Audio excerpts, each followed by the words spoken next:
Bon, apparemment, il y a eu un problème technique avec Dr Wael Foued. On va essayer de l'avoir tout à l'heure, mais pour l'instant, on va passer à notre troisième reportage. Le ministre de la Jeunesse et du Sport, Achraf Sobhi, a été élu président du comité intergouvernemental pour l'éducation physique et le sport de l'UNESCO lors de la réunion officielle du comité qui a eu lieu à Paris au siège de l'organisation. Voyons ensemble.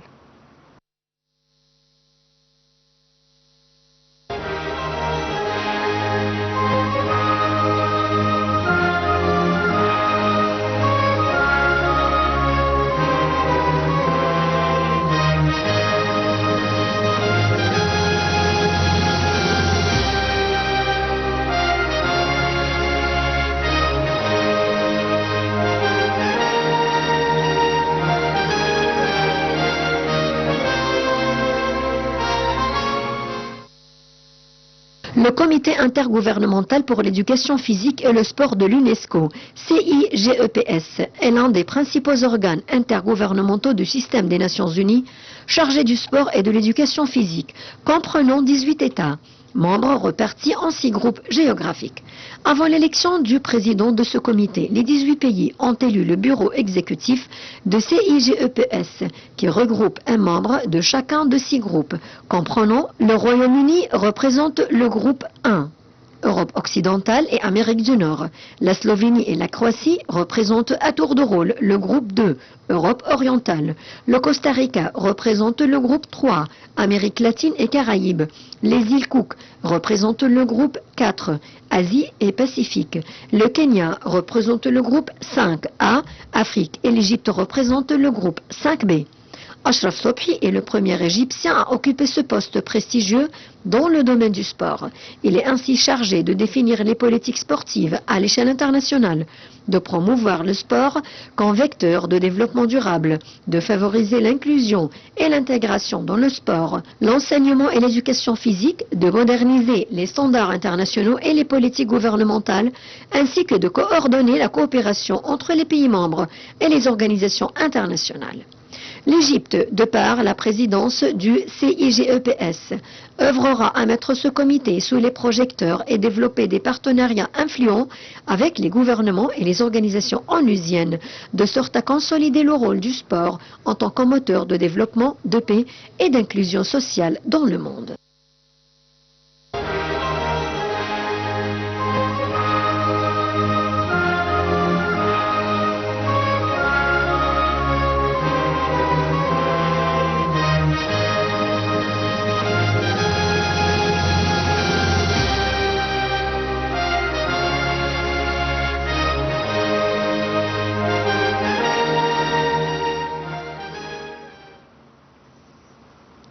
On a essayé de reprendre l'appel avec Dr Wael Foued et j'espère que cette fois, ça va bien marcher. Bonsoir, docteur. Bonsoir. Parfait. Bon, docteur, alors, on voudrait parler de ce deuxième tour des élections, ici en Égypte, bien entendu, comme à l'étranger. Comment voyez-vous toutes les décisions qui ont été prises concernant ces élections parlementaires et concernant le vote? Le président a tenu à souligner qu'on doit suivre tout le processus électoral comme il devrait être, comme il aurait dû être suivi. On respecte toutes les mesures concernant ces élections. Ce qui, pour le recours au tribunal administratif, ceci a été dû à certaines infractions.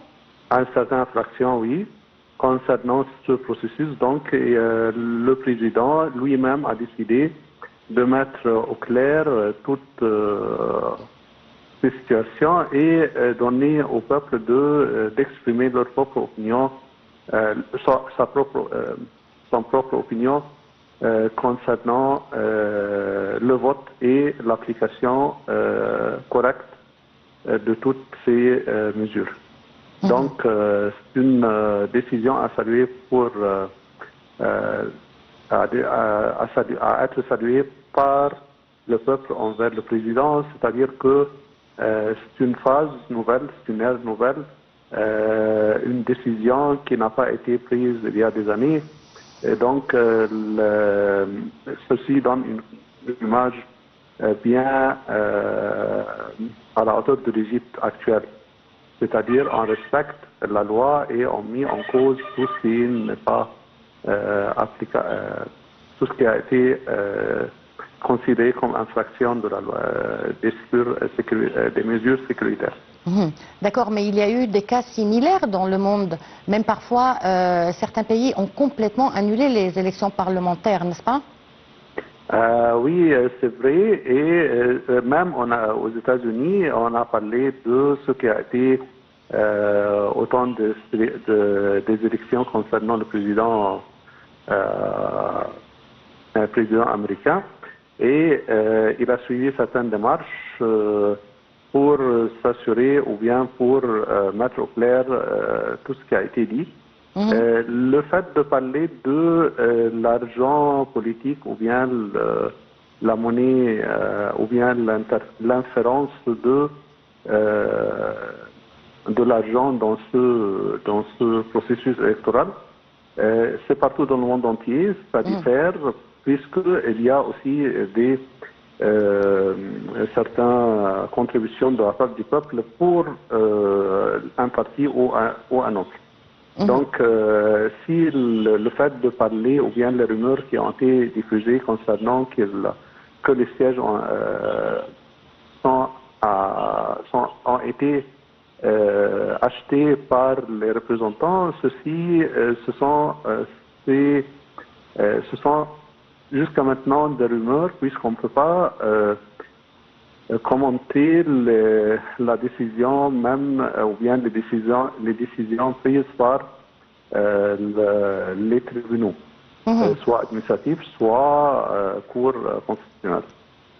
Donc oui, il y a eu certaines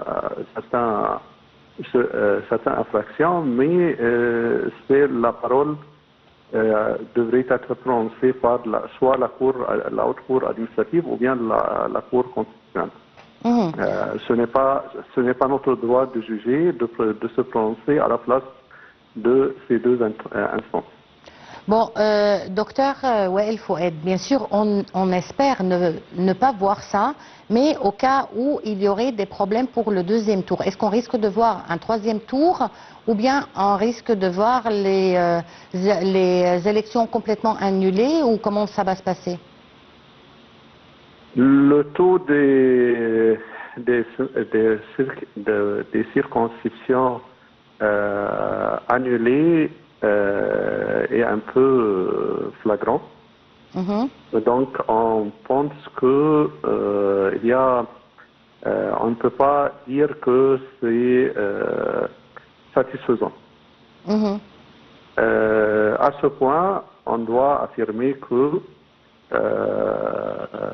ce n'est pas le but à atteindre, ou bien ce n'est pas le conseil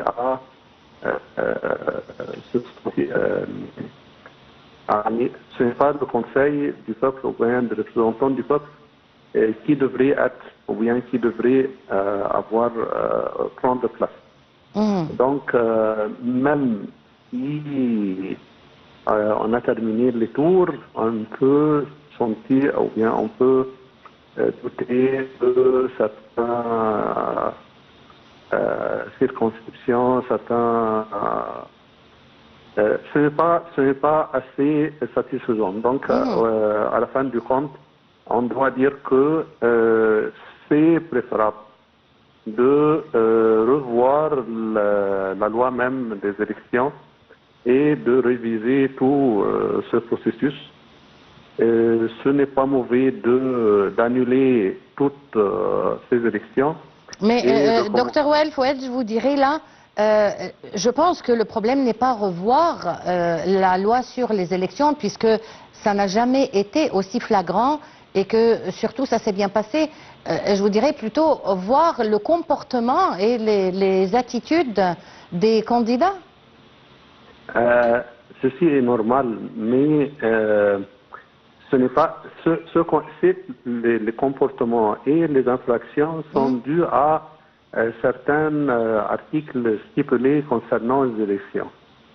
Et par exemple le budget, les contributions, l'interférence ou bien le jeu politique de l'argent et l'argent distribué aux électeurs. Les élections en deuxième tour, on n'a pas eu les mêmes résultats que ceux du premier tour. Pour les personnes qui ont été accusées ou bien condamnées d'utiliser l'argent politique pour influencer la volonté des électeurs. Oui, mais est-ce que l'option de revoir la loi sur les élections est mise sur la table? Le président a le courage de dire que voilà, ce n'est pas satisfaisant, on doute des résultats, il y a le nombre assez flagrant des recours au tribunal administratif. Oui, mais pour que cette loi soit modifiée, il faudrait qu'il y ait un Parlement. C'est le Parlement existant maintenant. Il peut prendre la durée de ce Parlement pourrait être prolongée. Il peut prendre ça en charge. Pardon? Il peut prendre ça en charge. Oui, pour prendre ça en charge et recommencer dans une année d'une autre manière assez fructueuse, correcte, honnête. Et c'est possible. Mais jusqu'à maintenant, on ne peut pas décider à la place de la haute cour administrative ou bien la cour constitutionnelle. Bon, donc c'est dans l'intérêt de tous que le deuxième tour se passe avec toute la transparence possible. Mais quels sont les efforts déployés par l'État pour garantir la transparence de ce deuxième tour?